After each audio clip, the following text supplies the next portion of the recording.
Hello friends, study with Krishna channel में एक बार आपका फिर स्वागत है। भूगोल का एक बहुत ही महत्वपूर्ण टॉपिक है जलवायु विज्ञान।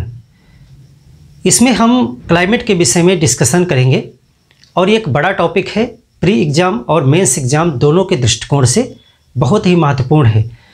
जलवायु विज्ञान को हम अलग से एक प्लेलिस्ट में पूरा डिस्कशन शुरू करेंगे। इसमें वर्ल्ड की जलवायु और इंडिया का जो मानसून है इसको पूरा एक कंप्लीट अध्ययन करेंगे। इसको पहले चैप्टर से लेके आखिरी चैप्टर तक पूरा कंटिन्यू इसको डिस्कशन करेंगे। और यदि आप चाहते हैं कि क्लाइमेटोलॉजी पूरी तरीके से आपको समझ में आ जाए तो इसको फिर क्रम से आपको पढ़ना होगा। पहले चैप्टर से क्रमानुसार चैप्टर्स का एक इसमें क्रम होता है। अगर आप बीच के स्किप करेंगे या वीडियो को कंप्लीट नहीं देखेंगे तो क्लाइमेटोलॉजी आपके समझ में नहीं आएगी, क्योंकि ये विज्ञान से बहुत ही ज़्यादा निकट पार्ट है। इसीलिए इसको जलवायु विज्ञान क्लाइमेटोलॉजी कहा गया है। अब यहाँ पर जो शब्द हैं क्लाइमेट या जलवायु, सबसे पहले हम उसको आज समझेंगे, इसका परिचय लेंगे और इसी क्लास में हम ये डिसाइड करेंगे कि जलवायु विज्ञान को हमको किस तरीके से पढ़ना है, कौन कौन से आयामों से पढ़ना है और उसका पूरा एक रणनीति क्या होगा। तो देखिए, सबसे पहले हम जलवायु पे बात कर लेते हैं कि जलवायु क्या है। जलवायु, क्लाइमेट। देखिए, तीन शब्द आप सुनते हैं। एक शब्द आप सुनते हैं मौसम यानी वेदर, और एक आप सुनते हैं ऋतु यानी सीजन, और एक शब्द जो हम आज डिस्कस करेंगे जलवायु यानी क्लाइमेट। तीनों ही चीज़ें एक चीज़ से रिलेटेड है, एक दूसरे से रिलेटेड है, लेकिन तीनों में बेसिक अंतर है। इस अंतर को हम समझेंगे और फिर हम देखेंगे कि आखिर जलवायु क्या है और किस प्रकार से इसे हमें पढ़ना होगा। देखिए, जो मौसम की बात करेंगे, सबसे पहले हमारा जो वायुमंडल होता है, वायुमंडल की कुछ दशाएं होती हैं। उन्हीं दशाओं में परिवर्तन होता है, उन्हीं दशाओं में अलग अलग स्थानों पर अलग अलग प्रकार से परिवर्तन होता है। सब इसी चीज़ का पूरा खेल है। देखिए, जो हमारा वायुमंडल है, इस चीज़ को समझेंगे, तीनों चीज़ें आपकी क्लियर हो जाएंगी। हमारा वायुमंडल है, वायुमंडल को समझाने की ज़रूरत आपको नहीं है। वायुमंडल क्या है? वायुमंडल की कुछ दशाएं होती हैं। वायुमंडल की दशाएं, कंडीशंस, वो दशाएं कौन कौन सी चीज़ होती हैं, क्या क्या चीज़ वायुमंडल की दशाओं में हम डिस्कस करते हैं। देखिए, वायुमंडल का एक तापमान होता है। वायुमंडल का क्या होता है? तापमान। अगर सोलर रेडिएशन पृथ्वी पर आ रहा है तो वायुमंडल का तापमान डिफरेंट स्थानों पर डिफरेंट होगा। इसको आगे हम सीखेंगे किस प्रकार से अलग अलग जगहों पर अलग अलग तापमान होता है, क्यों होता है, कैसे होता है। और तापमान जो होता है वो एयर प्रेशर को डिसाइड करता है। अगर किसी जगह पर तापमान घट जाएगा या बढ़ जाएगा तो वहाँ पर वायु की जो प्रेशर है, उसका जो दबाव है, वो भी परिवर्तित हो जाएगा। उदाहरण के लिए, अगर किसी स्थान पर अगर हम ताप बढ़ा दें तो वहाँ की वायु गर्म होकर के फैलेगी और वो ऊपर चली जाएगी, जिससे वहाँ पर जो हवा का दबाव है वो कम हो जाएगा। तो अगर ताप में परिवर्तन होता है तो फिर वायु दाब यानी तापमान और दाब, टेम्परेचर एंड प्रेशर, अगर दाब में अंतर आएगा, अगर दो स्थानों के प्रेशर में अंतर आ जाए, एक जगह पर हाई प्रेशर हो जाए, एक जगह पर लो प्रेशर हो जाए, तो हाई प्रेशर से लो प्रेशर की तरफ में वायु का मूवमेंट शुरू हो जाएगा, क्षैतिज। तो ये जो बहती हुई हवा है उसको पवन कहते हैं, विंड कहते हैं। तो पवन चलने लगेगी, पवन यानी विंड। और इस ताप, दाब और पवन, इनकी स्थितियों की वजह से हवा में जो नमी की मात्रा है उसमें भी परिवर्तन होता है। कभी नमी की मात्रा बढ़ जाएगी, कभी नमी की मात्रा घट जाएगी। अलग अलग स्थानों पर नमी की मात्रा अलग अलग हो सकती है। यानी कि वायुमंडल की दशा का जो एक और फैक्टर है वो है आर्द्रता। आर्द्रता यानी ह्यूमिडिटी। अब ह्यूमिडिटी में अगर परिवर्तन होगा, यानी हवा के अंदर अगर पानी की मात्रा घटेगी बढ़ेगी, तो उसमें फिर आगे संघनन इत्यादि की क्रियाएं भी होंगी, बादल बनेंगे और वर्षण होगा। यानी अगली जो कंडीशन हो सकती है वो वर्षण होगी, यानी प्रेसिपिटेशन। यहाँ पे रेनफॉल हम नहीं लिखेंगे, प्रेसिपिटेशन लिखेंगे, यानी कि रेनफॉल प्रेसिपिटेशन का ही एक रूप है। जब हम इसको डिटेल में पढ़ेंगे तो हम देखेंगे कि जो प्रेसिपिटेशन होता है वो कई प्रकार से होता है। जैसे कि अगर लिक्विड रूप में होता है तो उसको हम कहते हैं रेनफॉल हो रहा है, पानी बरस रहा है। गैसियस रूप में होता है, जैसे आप धुंध कुहासा वगैरह देखते हो, और कभी कभी वो ठोस रूप में होता है, पत्थर बरसते हैं यानी ओले पड़ते हैं। तो इस प्रकार से ताप, दाब, पवन, आर्द्रता, वर्षण, ये सभी चीज़ें क्या हैं? ये सभी चीज़ें वायुमंडल की दशाएं हैं।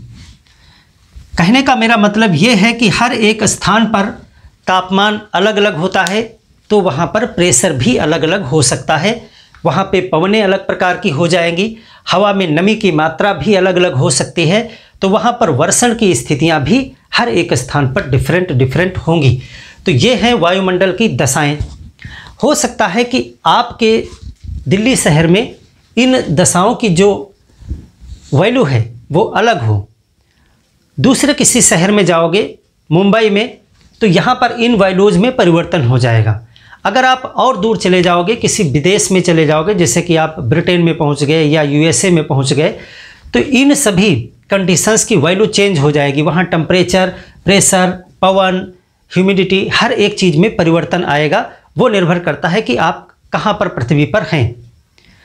इसका मतलब है कि पृथ्वी पर हर एक स्थान पर इन ताप, दाब, पवन, आर्द्रता, वर्षण में अंतर होता है, और ये 3 रूपों में हमको देखना है। यही जो 3 फैक्टर हमने बताए हैं, मौसम, ऋतु और सीजन, क्लाइमेट, इसको समझते हैं। तो इसमें इन चीज़ों का अगर डे टू डे परिवर्तन हम देखें, यानी कि छोटे समय के लिए, जैसे कि आज का दिन है, तो हम कहते हैं कि आज का मौसम बहुत गर्म है। यानी कि मौसम जो है वो इन्हीं चीज़ों की बात करता है। हो सकता है कि आप कहें कि आज मौसम बहुत जो है गर्म है या ठंडा है, यानी टेम्परेचर की बात आप कर रहे हैं।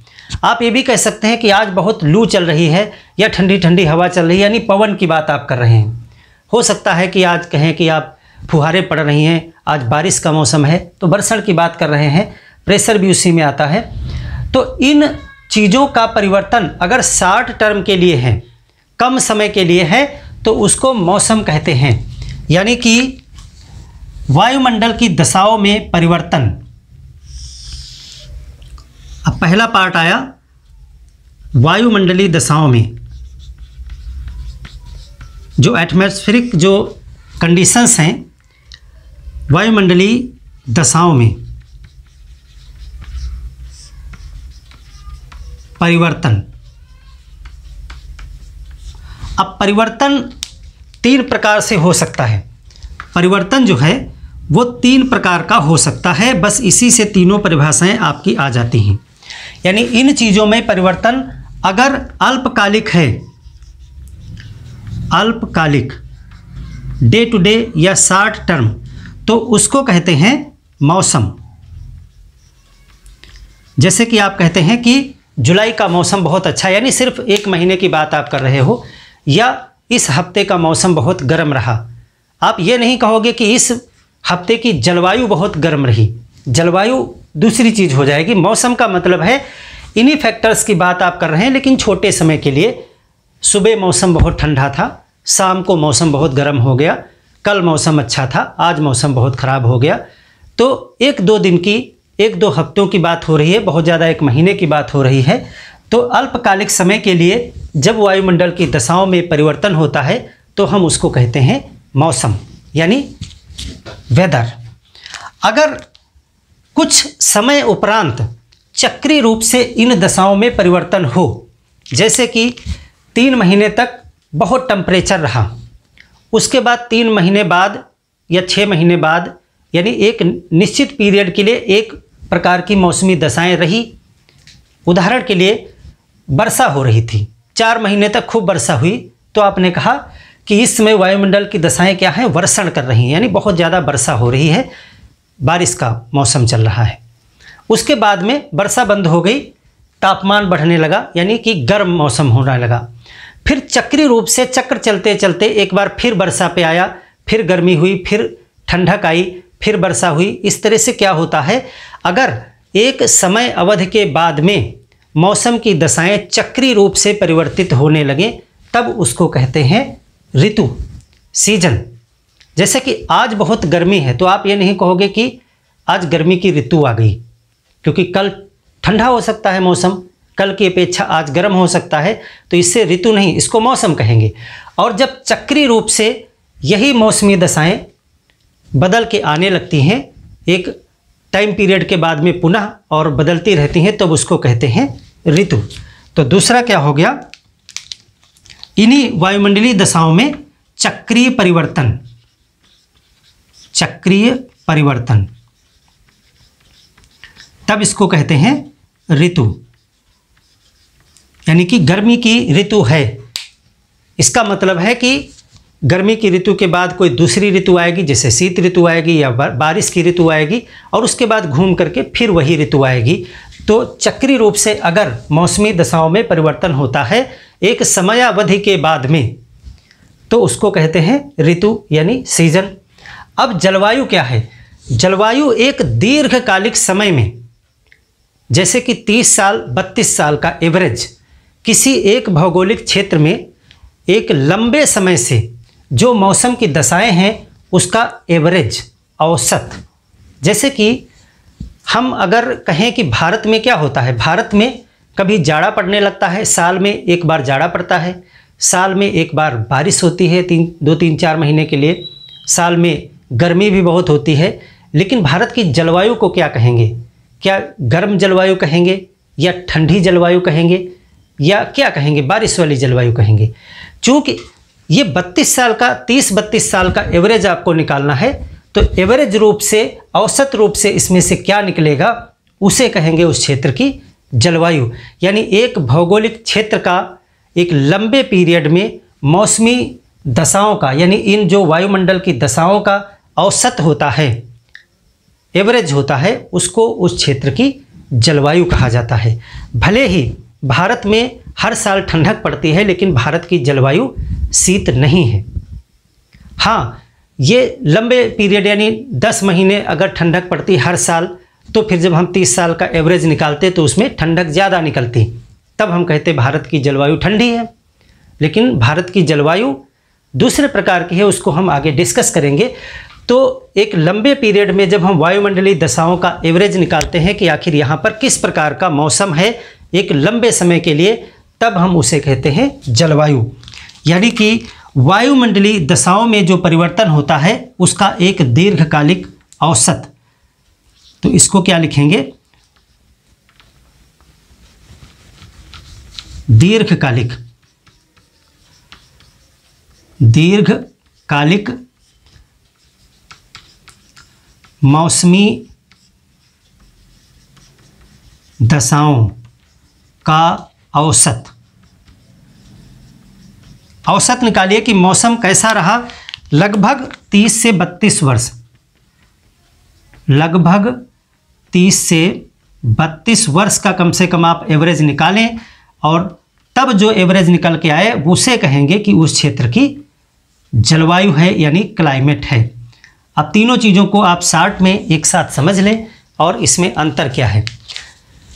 दशाएं तो यही रहेंगी, वायुमंडलीय दशाओं का एक अल्पकालिक परिवर्तन मौसम कहलाता है, एक चक्रीय, एक निश्चित समय बाद चक्र चलने लगे कि गर्मी, गर्मी के बाद ठंडक, ठंडक के बाद कुछ और, तो उस तरह से अगर चक्रीय रूप में मौसमी दशाओं का बार बार वही परिवर्तन आता है घूम करके, तो उसे ऋतु कहते हैं, ऋतु परिवर्तन कहते हैं। और इन्हीं दशाओं का एक लंबे समय का एवरेज निकालते हैं कि आखिर यहाँ की जो यहाँ का मौसम कैसा है। बात मौसम की ही हो रही है, लेकिन ये बहुत लंबे समय तक का एवरेज। उदाहरण के लिए अगर किसी एक देश की बात कर लें तो वहाँ पर गर्मी भी होती है, वहाँ पे ठंडक भी होती है, दोनों चीज़ें अगर वहाँ पर रहती हैं, लेकिन आप जब गर्मी आता है तो कहते हैं गर्मी का मौसम है, जब ठंडक आता है तो आप कहते हैं ठंडक का मौसम है। लेकिन यहाँ की जलवायु क्या होगी, गर्म या ठंडी, तो फिर हम 30 साल का एवरेज निकालेंगे, 30 साल में ठंडक ज़्यादा है या गर्मी ज़्यादा है, तो उससे पता चलेगा कि वहाँ की जलवायु एवरेज रूप से गर्म है या ठंडी है। तो जलवायु एक दीर्घकालिक मौसमी दशाएं हैं और मौसम एक अल्पकालिक वायुमंडलीय दशाएं हैं, और ये चक्रीय रूप से जो मौसम आता है उसे ऋतु कहा जाता है। तो आशा है आप वेदर, सीजन और क्लाइमेट को समझ गए होंगे। अब हमारा जो टॉपिक लिखा हुआ पर है क्लाइमेटोलॉजी, यानी जलवायु का अध्ययन। जलवायु का अध्ययन जो किया जाता है उसके अंतर्गत एक सिस्टमेटिक तरीका होता है। उसी सिस्टमेटिक तरीके को हम डिस्कस करेंगे कि आखिर हमको इन चीज़ में क्या पढ़ना है और कैसे पढ़ना है। इसकी एक प्लेलिस्ट अलग से हमारे चैनल पे आपको मिलेगी, जिसमें पहले चैप्टर से लेकर के आखिरी चैप्टर तक क्रमानुसार आपको वीडियोज़ मिलेंगे। उसके ऊपर नंबर मिलेंगे आपको 1 2 3 4 करके, और जिस क्रम में वीडियो को अरेंज किया जाएगा उसी क्रम में आप उसको पढ़ेंगे, उसको नोट्स बनाएंगे, क्योंकि वो उसी क्रम से, उसकी एक साइंस है पढ़ने की, तभी आपको समझ में आएगा। तो चलिए जलवायु विज्ञान के कोर्स पर बात करते हैं कि आखिर हमें कैसे पढ़ना है। देखिए, जितना भी हमने बताया है वो कैसे होता है इसको पहले समझेंगे, तभी आपको समझ में आएगा कि हमको कैसे पढ़ना है। पृथ्वी पर सृष्टि का संचालन जो है वो सन करता है। सन, सूरज से ही जलवायु डिसाइड होती है। इसको आप धीरे धीरे जब जलवायु पढ़ेंगे तो आप इसे समझ पाएंगे कि इस जलवायु के पीछे का जो मुख्य कारक है वो सूर्य है। सूर्य से जो सूर्यातप यानी इंसोलेशन हमें प्राप्त होता है, वही पृथ्वी पर जितनी भी क्रियाएं होती हैं उन सब के पीछे कारक वही है। तो सबसे पहले, चूँकि ये घटनाएं वायुमंडल में होती हैं, जलवायु की जितनी भी घटनाएं हैं ये वायुमंडल में होती हैं, तो इसका मतलब है कि हमको सबसे पहले वायुमंडल को समझ लेना चाहिए। तो जो पहला चैप्टर है वो है वायुमंडल का संगठन। वायुमंडल का संगठन। देखिए, सबसे पहले हमको कंपोजिशन ऑफ एटमॉस्फेयर पढ़ना होगा कि वायुमंडल में क्या क्या चीज़ें होती हैं, तभी हम जलवायु को समझेंगे। और उसके बाद संगठन के साथ साथ हमको इसकी संरचना भी पढ़नी होगी। संगठन और संरचना, इन दोनों ही टॉपिक पे क्लास हमने पीछे आपको पढ़ाई हुई है, उनको प्लेलिस्ट में मैं अरेंज कर दूंगा। ये चैप्टर आपको वहीं से पढ़ना है। वायुमंडल का संगठन पढ़ाया हुआ है, आप देख लीजिएगा, और संरचना, इसको भी आपको पढ़ना है। दूसरा चीज़ देखिए, अब यहाँ से हम डिस्कशन शुरू करेंगे। जो सन है वो सन से रेडिएशन के रूप में एनर्जी निकलती है, जिसको कहते हैं सूर्यातप। सूर्यातप यानी इंसोलेशन। इंसोलेशन इंसोलेशन ही पृथ्वी पर आता है और यही आगे की मौसम या जलवायु को डिसाइड करता है। तो हमें पढ़ना होगा सूर्यातप। सूर्यातप यानी इंसोलेशन। सूर्यातप अगर पृथ्वी पे आएगा, यहाँ पे पृथ्वी है, पृथ्वी को गर्म करेगा, सूर्यातप आएगा, इसमें बहुत सी बीच में बाधाएं आएंगी, उन सब चीज़ों को डिस्कस करेंगे हम। पृथ्वी पर आएगा तो पृथ्वी को गर्म करेगा और फिर पृथ्वी भी अपने अंदर से रेडिएशन छोड़ेगी और ठंडी होगी, यानी कि सूर्य से जितनी भी एनर्जी पृथ्वी को मिलेगी पृथ्वी भी उसे छोड़ देगी, यानी एक बजट है, एक संतुलन है। तो हमें सूर्यातप पढ़ना है और सूर्यातप के साथ साथ में हमें पढ़ना है हीट बजट, यानी पृथ्वी का हीट बजट, उष्मा बजट, बजट पढ़ना पड़ेगा। इसके बाद में इस सब प्रक्रिया के दौरान, यानी जो सूरज से पृथ्वी तक आती है हीट या एनर्जी, और पृथ्वी जो एनर्जी बाद में इमिट करती है, इसकी वजह से क्या होता है, वायुमंडल गर्म हो जाता है। पृथ्वी पर जब सूर्य की किरणें आती हैं तो वायुमंडल गर्म हो जाता है। दोनों तरीके से, पृथ्वी पर जब सूर्य की किरणें आती हैं, रेडिएशन आता है, तब भी कुछ मात्रा में वायुमंडल गर्म हो जाता है, और उसके बाद में पृथ्वी गर्म होती है, फिर ये दीर्घ तरंगों के रूप में जब रेडिएशन छोड़ती है तो उससे भी वायुमंडल गर्म होता है।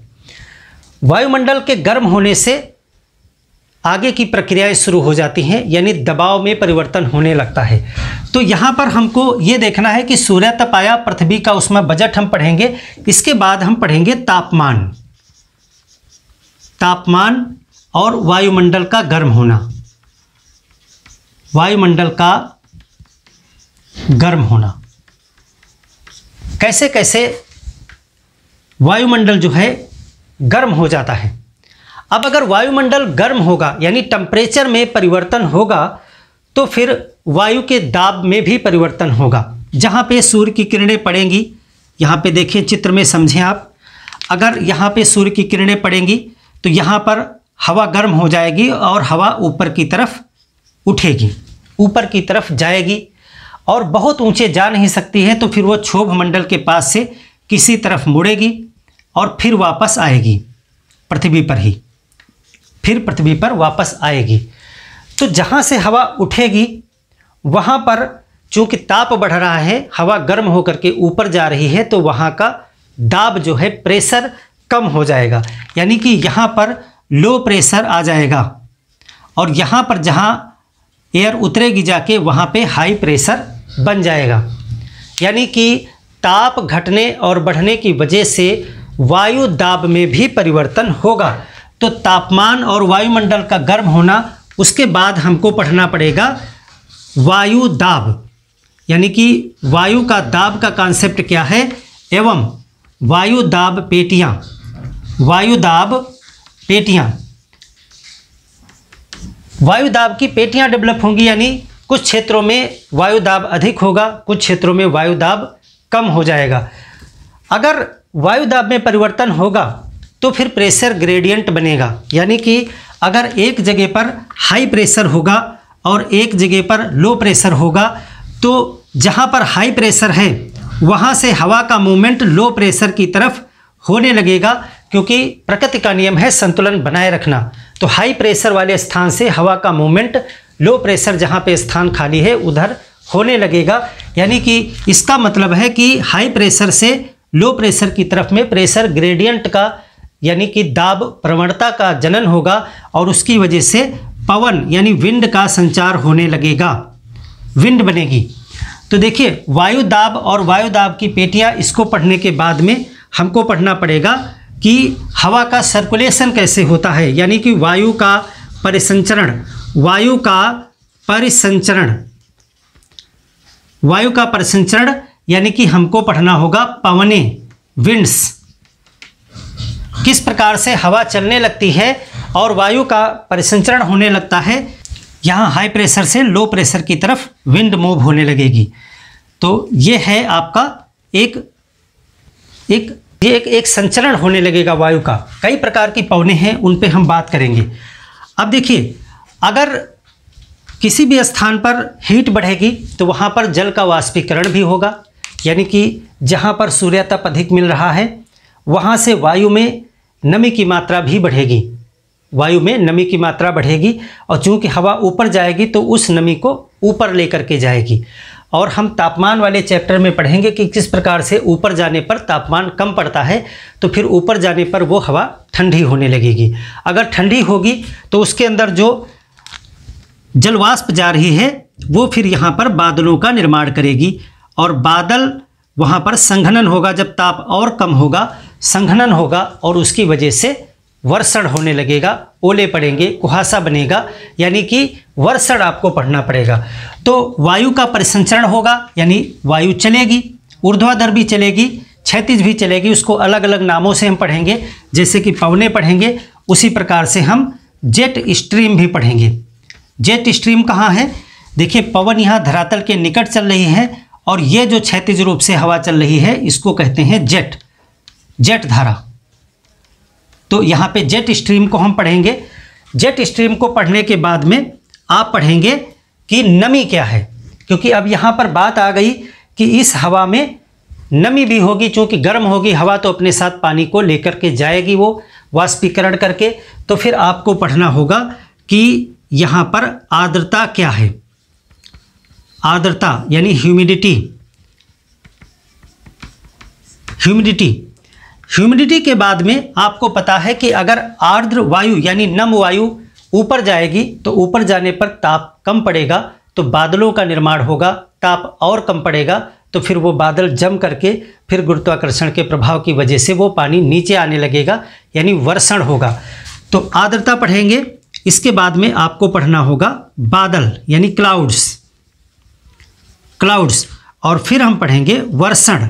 वर्षण कई प्रकार का होता है, यानी प्रेसिपिटेशन।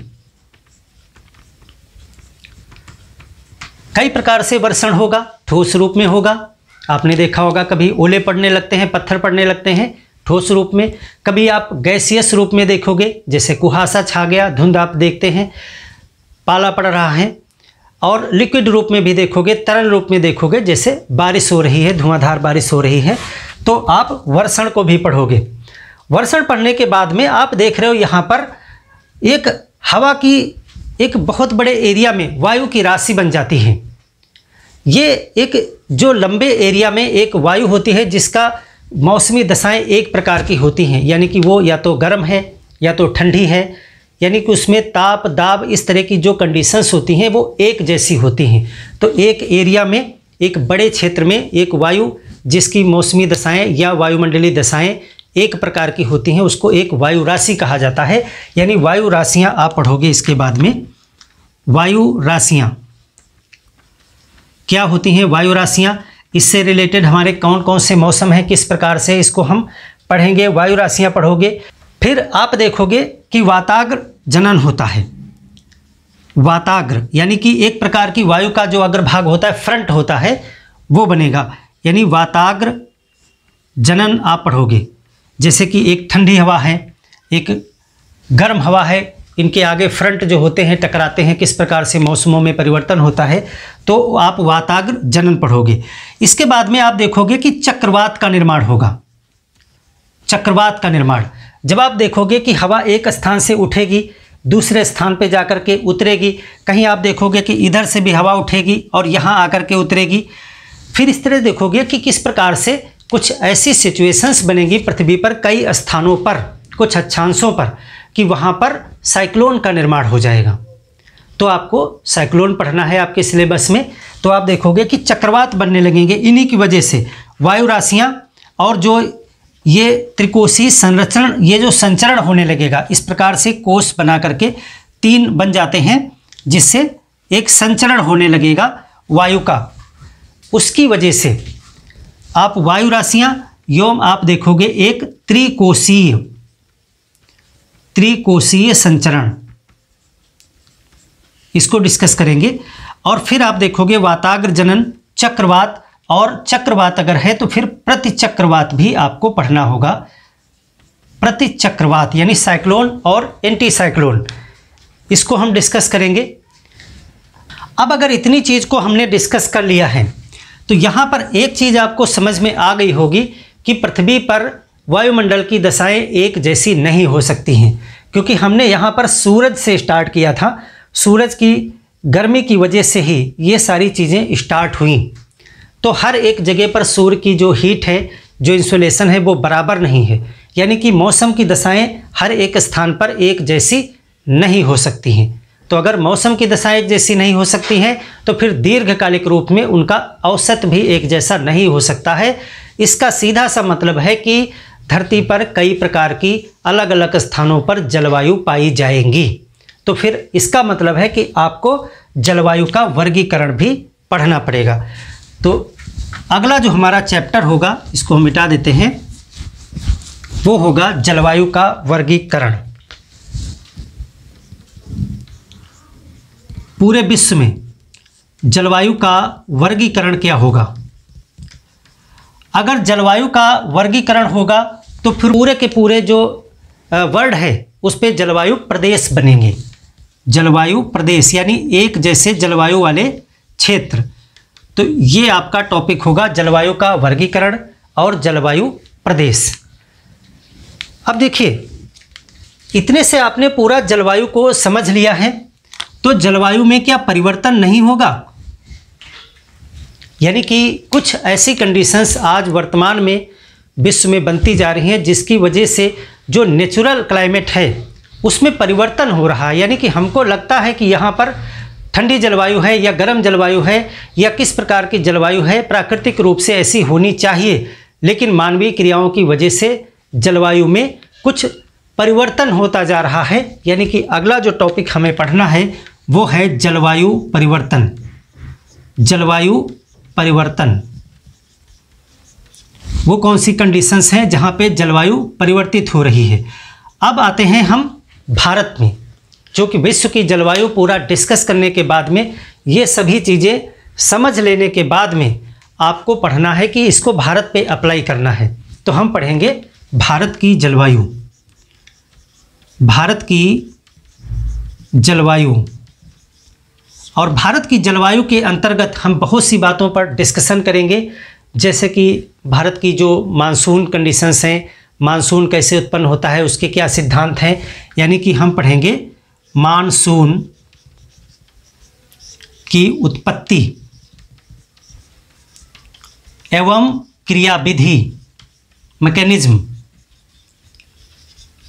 मानसून कैसे बनता है और उसकी मैकेनिज्म क्या है, किस प्रकार से वो कार्य करता है, इस पे हम बात करेंगे। क्योंकि भारत की जलवायु पढ़ना है तो आपको मानसून पढ़ना पड़ेगा।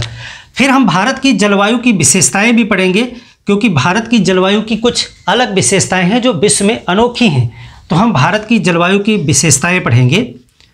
भारत की जलवायु की विशेषताएं एवं प्रभावित करने वाले कारक, कौन से फैक्टर्स हैं जो उसे प्रभावित करते हैं, प्रभावित करने वाले कारक, इस पे बात करेंगे। और फिर हम देखेंगे भारत की ऋतुएं, भारत की ऋतुएं एवं वर्षा। और इसके बाद में हम डिस्कस करेंगे कि आखिर इन सब चीज़ों का पढ़ने का मतलब क्या है, यानी अप्लाइड क्लाइमेटोलॉजी क्या है, व्यवहारिक जलवायु विज्ञान। व्यवहार में इसे कैसे हम पढ़ेंगे, व्यवहारिक जलवायु विज्ञान। उपयोग क्या है इसका, इतना सब मेहनत करने का हमारे जीवन पे, जनजीवन पे क्या इसके प्रभाव हैं, इन सब चीज़ों पर बात करेंगे। और फिर हम चैप्टर यहाँ पे लिख लेते हैं अन्य। अगर इससे रिलेटेड कोई भी चीज़ें और बच रही हैं जलवायु में जो अभी नहीं आ रही दिमाग में, उन सबको भी हम इसी में शामिल करेंगे। तो इस प्रकार से हम अगर बड़े रूप में देखें तो 20 टॉपिक्स हैं हमारे पास। ये 20 चैप्टर्स नहीं हैं, ये 20 बड़े टॉपिक्स हैं। जैसे कि जब आप पढ़ रहे होगे कि वायुदाब एवं वायुदाब पेटियाँ, या फिर आप पवन पढ़ रहे होगे, तो क्या पवन एक ही पवन नहीं है, पवन के तमाम प्रकार हैं कि क्षेत्रीय पवनें क्या हैं, मौसमी पवनें क्या हैं, ये सभी प्रकार, कई प्रकार से आपको पढ़ना होगा। तो ये 20 बड़े टॉपिक हैं, इनको हम एक एक करके डिस्कशन करेंगे, पूरा डिटेल में करेंगे, नोट्स बनाते हुए चलेंगे। तो फ्रेंड्स, अगली क्लास में हम शुरू करेंगे पहले एक चैप्टर से और फिर आगे उसको बराबर कंटिन्यू करेंगे। तो मिलते हैं एक और बेहतर क्लास में, तब तक के लिए धन्यवाद।